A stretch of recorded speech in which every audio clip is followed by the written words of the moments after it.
Well, hello there, and welcome back to another episode of Help My Business is Growing, a podcast where we explore how to grow and build a business that is healthy and sustainable.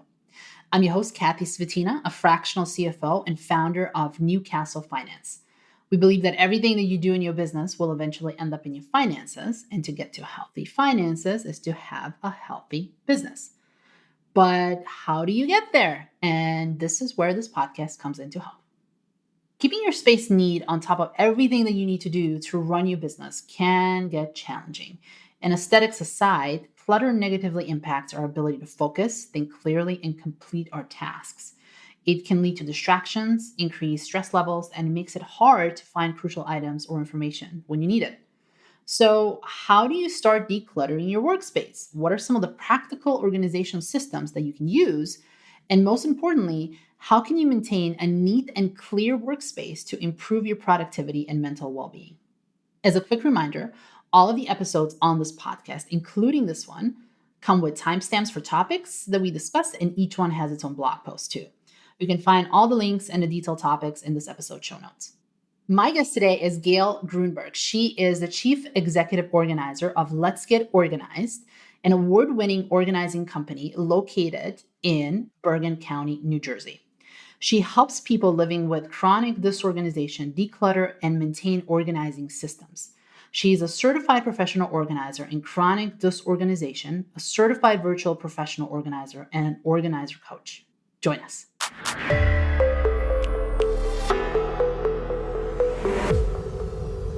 Gayle, so welcome to the show. Thank you so much for having me. Thanks so much for being here. I'm super excited about this conversation because there's going to be a lot of useful stuff for me here too.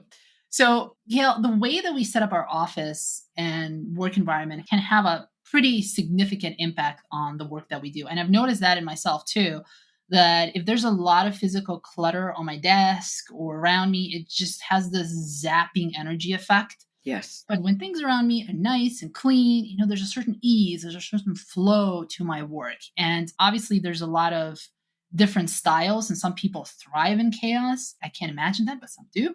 But let's dive right into this. I'm curious, how does the physical setup of an office impact people's productivity? I agree with you 100% about having too much stuff around. It stymies people's minds. It's like, I have like a biconditional arrow about clear your clutter, clear your mind. So you clear your mind, you clear your clutter.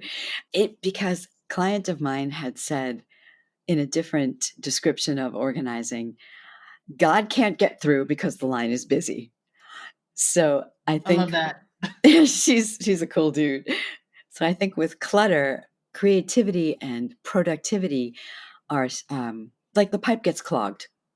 And have you noticed with your clients, is there anything, that it's cluttered, obviously. So it is already overwhelming to look at the clutter, but then it's even more overwhelming to clear it out.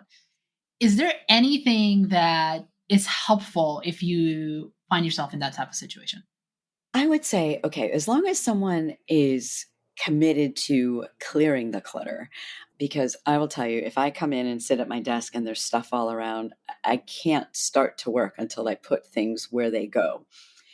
So for someone who's used to doing that, it doesn't take a long time and it's easy. But for someone who has come to the point where they can't stand it anymore, but they haven't been living or working like that for a while, my advice would be start with one small section.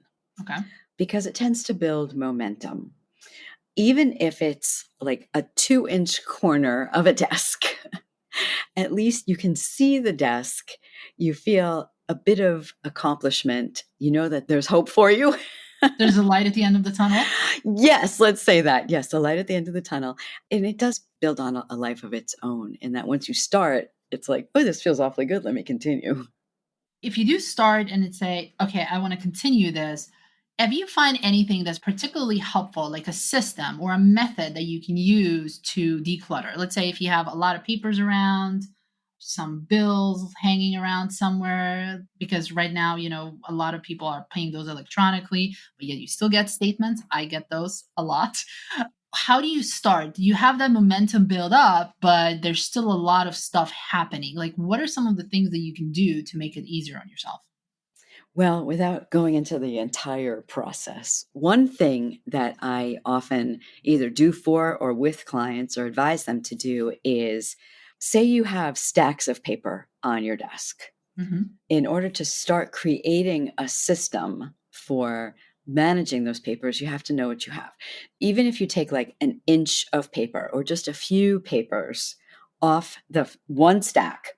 And what I do is I will usually sit on the floor and I put a rainbow, I call it a rainbow, around myself. So I have my little stack, my source, and then Mm-hmm. I see like page one. All right, what category does this belong to? And if it means like it might be client A. Okay, so I start to make a pile for client A, and then I might have client B or whatever it is, insurance or legal or yada, yada, yada. So you start to categorize, you're putting like with like to Mm-hmm. start so that you see what you have, what categories they go into, how much you have. That starts to build the framework of the system. That's really good. So once you have figured out these categories, and is there a way that you can think about categories? So you just gave a couple of examples. Like you can do it by client, you can either do it by the type of thing it belongs to. What do you think it's the best way to do it? Or is it like a mix and match thing, whatever you need? I think it has to be customized to the needs of the individual because everybody's brain is different and thinks of things in a different way. Like I might say I have multiple types of insurance. And just to give you a visual, the way my brain works is to have, say, a hanging folder with the main topic, insurance.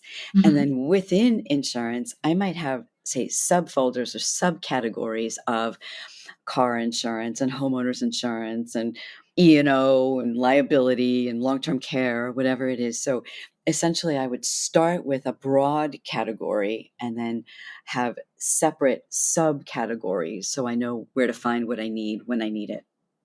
And what do you do with that once you've categorized it? Do you then weed it down even more? If something can get shredded, something can actually has to be digitized. What do you do with that after you categorize it?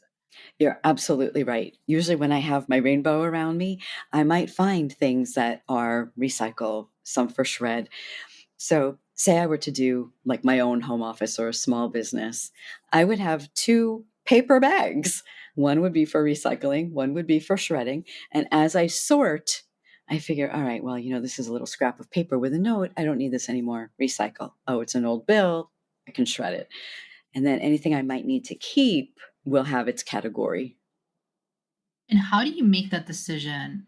And I'll tell you this because I think I live with a couple of hoarders in my house. Like, so everything is important. And we all know that if everything is important, even in paperwork, then nothing's important because you can't find anything, even if you categorize it, right?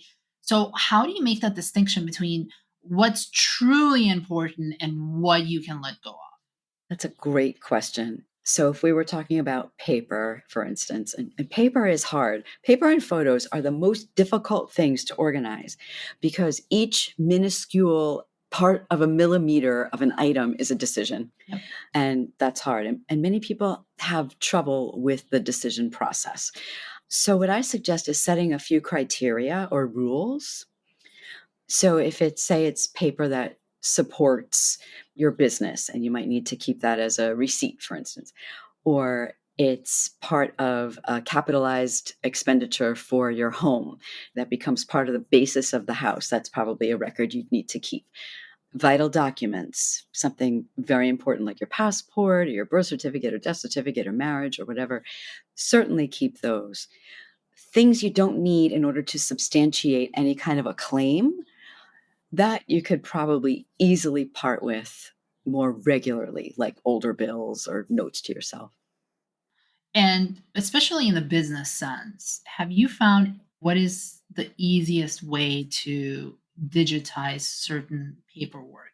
Do you use like a certain tool? Like I know there's a lot of stuff out there when you can actually take a picture of it and it will scan it. So it's not just a picture, it's an actual scan. Like have you noticed that there's something that is particularly useful, especially in the sense of digitizing these type of paperwork in the business sense? Well, I'm glad you asked that. That's actually something that I, as I am in my now mid 50s, I still have a foot in two camps. So I do have paper and I do have digital. So I am building that part of my expertise. I know I have not yet used a scan snap. I think it's a Fujitsu scan snap, but I Hmm. would really like to so I can have it with me at clients and even use it myself. My own printer is one of those all in one things. So sometimes I can scan with that and have it digitized onto my computer. And I have an app called Cam Scanner, and there are others out there.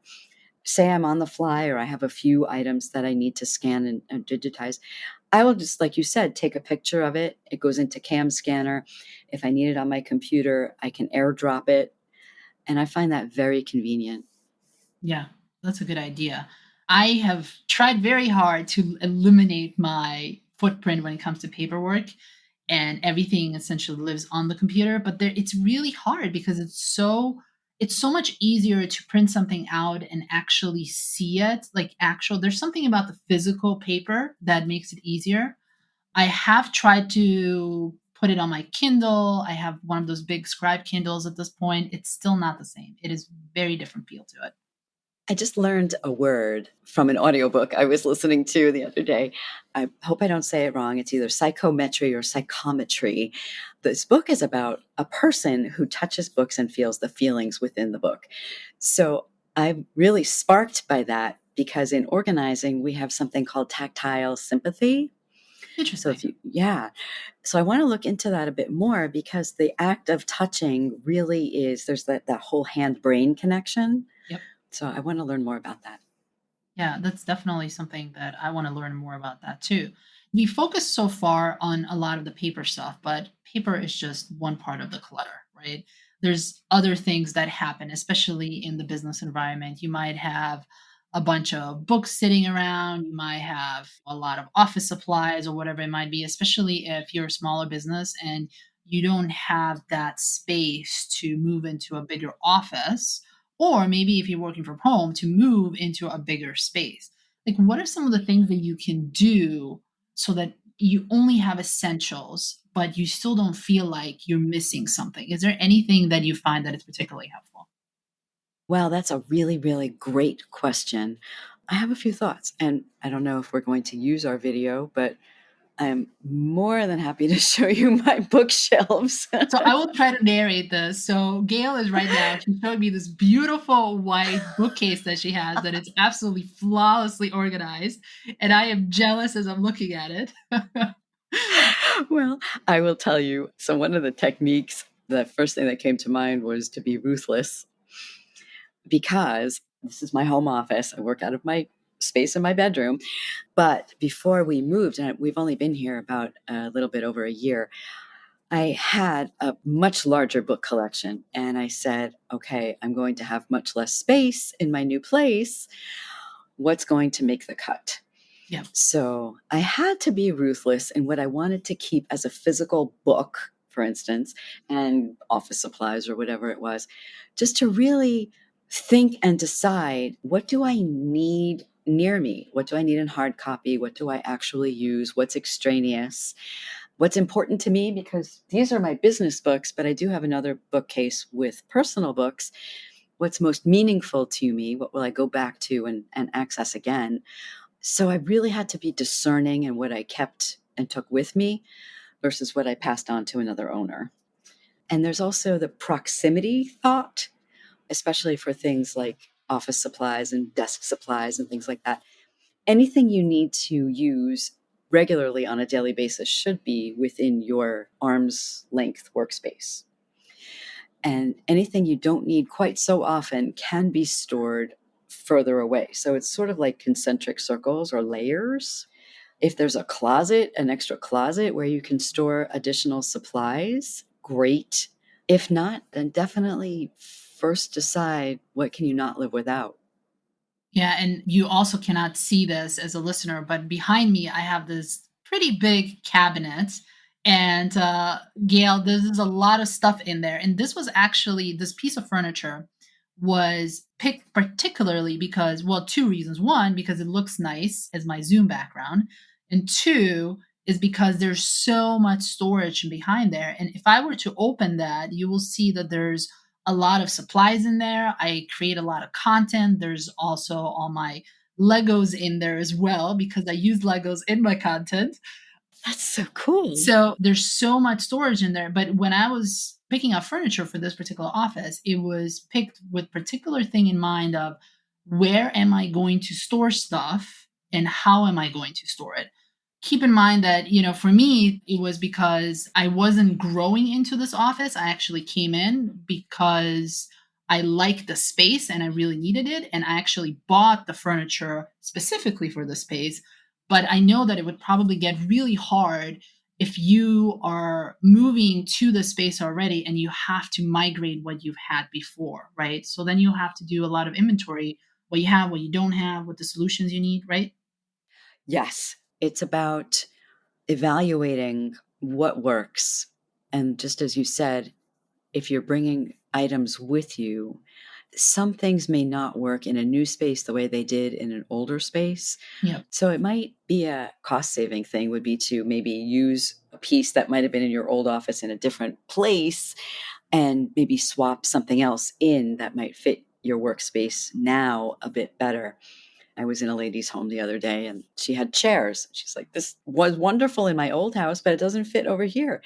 So we thought, all right, well, what if we put it in a different room? Yeah. That would be a great solution.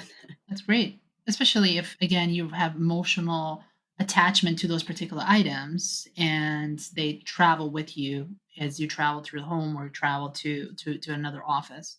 But let's talk about this emotional attachment because this is really interesting to me, especially in the terms of a business. Because also, what I have noticed too, that it makes it so much easier and it's so much more pleasurable to work in a place where you actually have, I wouldn't say tchotchkes because there really are not, but items that you like and you enjoy, and then you have this type of work environment where you feel inspired to work in.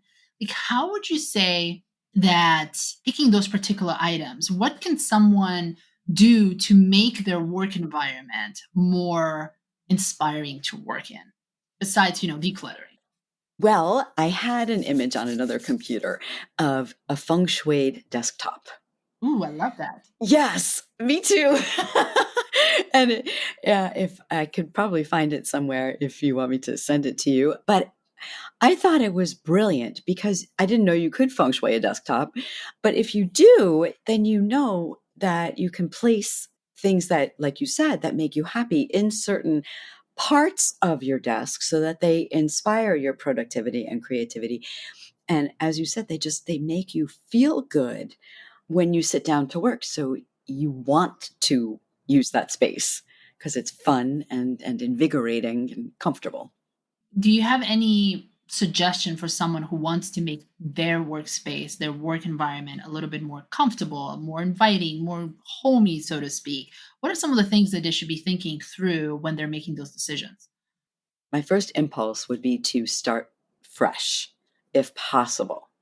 So if it's possible to start with a clear room with your foundation pieces in place first, then you're basically painting on a fresh palette.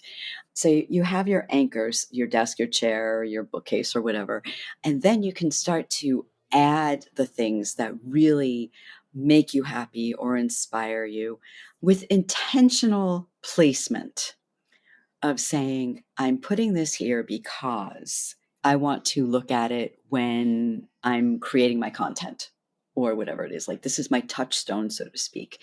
And then just put into place the items that are most welcoming and find other homes for things that don't fit that vision. When I was putting my office together, I spent way too many hours on like Pinterest and Instagram and all these things. And it could be a rabbit hole that you go down to. It sure And can. then you're like, oh, I like all the storage stuff. Maybe I will like organize my house too. And yeah. So if someone is looking for the inspiration, what would you tell them so that they don't go into this rabbit hole of hours and hours and hours of figuring out what is their perfect space? Oh, yes, that's great. There is no perfect space. It could be, does it work for you? Does it fit your need? And like there is a concept of being organized enough. And even if it doesn't look like a Pinterest board or a magazine, it's okay as long as the system is working for the person who's using it. That's plenty. You don't have to go further than that. I really like that. And I would say that figuring out whether it's working for you or not, and you tell me this since you're the expert in this, is if you have this expectation that it's going to be perfect, so to speak, from the beginning, it's probably going to be a fail, right? I think it's more of a like a continuous feedback of, do you like it? What do you want to change? How do you make it better? Correct? Absolutely. Absolutely. That's even part of my 7-step process of how I organize that I've just codified. But to simplify it, yes, the last step in the process is coach, which is basically like, what have we learned? What bubbled up? What works? What doesn't? What do we tweak? And then, like you said, it's a loop. We just keep going and refining and tweaking as needs change and systems need to be created or curtailed. It's a never ending journey. It's great that you mentioned the 7 step process because I find this very fascinating. I'm a process and systems type of person. Can you tell us more about this process? Because I think this is going to be really valuable to someone who has a brain like myself. It's like, okay, I understand this, but what is the process? Like, what is step one? What is step two? Can you walk us through that? Sure. The first two processes involve, say, I were to be interviewing a client, it involves a lot of talking. Okay. It's the client talks, I listen and ask questions. It's evaluating, like, why do you want to get organized? What's your why? Like Simon Sinek says, what is the ultimate reason for wanting to get organized? And then the second part is let's figure out what are your strengths, what are your challenges? And let's play to your strengths and mitigate your challenges. Then we get to clear a space, for instance, and that's the fun part. That's like the first action. Like, oh yeah, I start fresh. Then we categorize and figure out what we have, put like with like, and see how much there is of something, and then contain it. Then we maintain it. And then we sort of do that feedback loop of, okay, this is now working. I'm living with this for a little while or working with this for a little while. This over here is not working so great. So let me try this a little change. And that's kind of the process. It's just continually reevaluating. When you said contain it, the process of containing, are we talking about storage solutions? Are we talking about furniture? All of the above? All of the above. And the process could even, it might sound a little esoteric, it could extend to not just stuff. It could be relationships, it could be finances. I'm still surprised that people are balancing their businesses on spreadsheets rather than using something like QuickBooks, which could be the container. Yep. Yep. And you touched about on the relationships, and I have to ask about this because I'm curious. What do you mean about containing relationships? It could be a bit about boundary setting. Okay. And you'd want to, like, from an organizing system standpoint, you'd be weeding out the relationships in your world, your life that don't necessarily benefit you. For instance, if you have a toxic relationship with a boss or an underling, to keep it in the business realm, you might want to maintain boundaries about the amount of time you spend with that person, the method of communication, frequency of communication, and just really figure out, like, what kind of a system can I implement so that we are both getting the best out of this relationship. So you're not just organizing stuff, but you're also organizing, what I'm hearing is you're organizing the way how you're working in other aspects of your life as well. So Yes. it's more of a, I think of it more of as a what you said about more of a holistic approach Yes, versus just stuff, correct? absolutely. There's so much coaching and consulting involved. It's never about the stuff in organizing. And you could see that there's this interesting show out there. I think it's still running. It's called Hoarders. And the fascinating thing about that show is that so much of the stuff that we own and that we have, we put so much emotional value into this. And it's really never about the stuff, it's more about the feelings that you have around the stuff. Absolutely. and what it means to you and the memories and the person who gave it to you or yeah. Yeah. And to bring it into the business world, I think it's also, it could be that you might find it a little not valuable right now, but it could be, oh, I'm going to find it valuable later on and I want to keep it. Or there's certain things that you obviously have to keep because of compliance issues and all that stuff. But the rest of it, it really could be, why are you so attached to this particular item? I mean, I have a lot of items in my office that I'm attached to, and I don't see myself getting rid of. But one thing that I have figured out is, how do I actually display them versus hide them in my cabinet closet somewhere. Yes, I'm totally on board with that because if you're holding on to something that you really love, you might as well, like you said, display it and use it and enjoy it because it's just going to collect dust if it's sitting unused somewhere.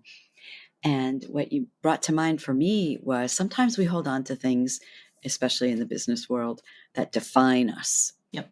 We are a certain persona, and those items support that persona. And sometimes if, say, somebody retires, they might hold on to all of that because they were in that career for such a long time. Yeah, that's true. Gayle, you were so helpful with this. You gave us so many ideas, but every single episode, we end with this one question.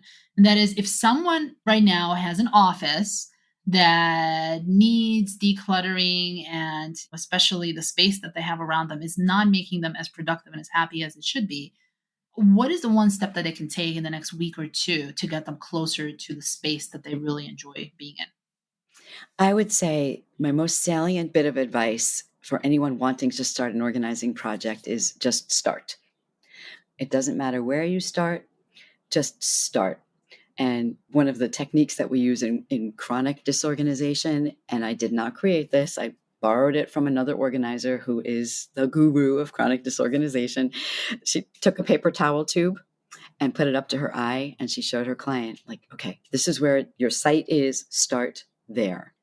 And then just its own life on its own. I love that. It's very focused.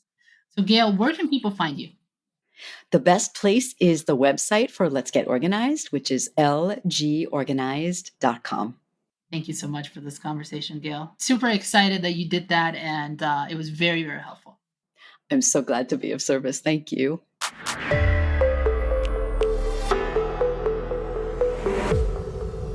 Thanks so much for joining us on today's episode, and I hope that you picked up some helpful tips on clearing clutter and creating intentional work environments. Also, if you love this episode, you can find all the timestamps, show notes, blog posts, and links on the website newcastlefinance.us/podcast. And before I go, as always, I do have a favor to ask. If you are listening to this on Apple Podcast, if you could please go to the show and tap the number of stars that you think the show deserves, because this helps other people find it and benefit from it as well. Thanks so much. Until next time.